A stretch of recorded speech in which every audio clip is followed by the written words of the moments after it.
La crise financière de 2008 a fortement dégradé l'image des banques auprès des consommateurs, mais également auprès de leurs salariés actuels et potentiels. Afin de restaurer leur image, les banques coopératives ont remis plus ou moins explicitement leur statut au cœur de leur communication institutionnelle et commerciale. Par exemple, le Crédit Mutuel a depuis 2010 construit sa communication autour du slogan « Une banque qui appartient à ses clients sociétaires, ça change tout ». Mais rappelons ce qu'est une coopérative. Une coopérative dispose d'un statut juridique spécifique. Elle se distingue par sa gouvernance fondée sur le principe « une personne, une voix » et par une identité coopérative construite autour de 7 principes fondamentaux. Dans cette recherche, nous avons voulu étudier si le statut pouvait être source de différence entre banques coopératives et non coopératives quand elles communiquent leur identité de marque employeur. Cela nous a amené à comparer les sites institutionnels de recrutement des différentes banques, les banques coopératives, BPCE, Crédit Agricole, Crédit Mutuel, les groupes bancaires dits capitalistes, Société Générale et BNP Paribas, et la Banque Postale, groupe bancaire public. Pourquoi avoir retenu les sites institutionnels de recrutement ?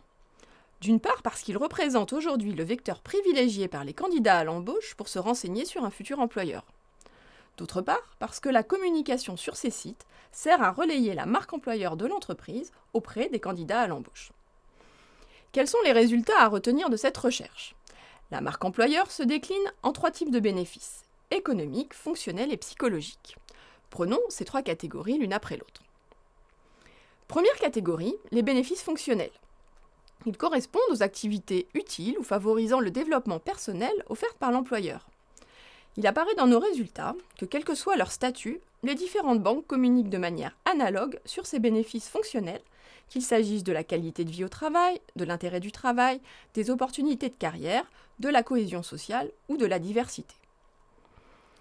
Deuxième catégorie de bénéfices, les bénéfices économiques. Ils correspondent aux récompenses matérielles et financières. Des différences plus marquées apparaissent ici en fonction du statut, les banques ne communiquant pas de la même façon ou n'utilisant pas les mêmes termes.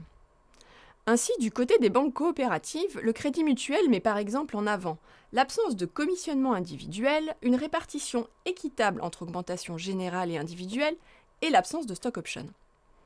Le Crédit Agricole, pour sa part, évoque une politique de rémunération responsable qui tend à limiter la prise de risque excessive et qui reconnaît la performance individuelle et collective dans la durée. En revanche, la Société Générale met en avant l'existence de commissions de bonus liés à la performance. Enfin, la 3e catégorie de bénéfices correspond aux bénéfices psychologiques qui renvoient au sentiment d'appartenance et à l'existence d'un but. Là aussi, des différences apparaissent selon le statut.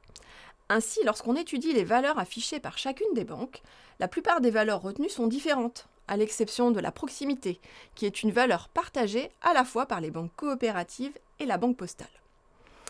Par rapport au statut coopératif, celui-ci est mis en avant par toutes les banques coopératives dans la communication de leur marque employeur.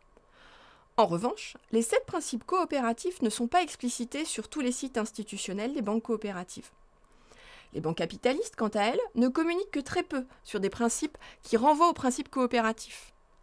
En revanche, il est intéressant de noter que la Banque Postale évoque 6 des 7 principes coopératifs. Au final, si le statut apparaît comme un réel élément de différenciation entre banque coopérative et banque capitaliste, il semble difficile d'aller jusqu'à évoquer l'existence d'une marque employeur coopérative en référence à l'identité coopérative. Cette recherche est finalement l'occasion pour les employeurs bancaires, qu'ils soient coopératifs ou non, de se réinterroger sur les éléments à mettre en avant pour valoriser leur identité de marque employeur.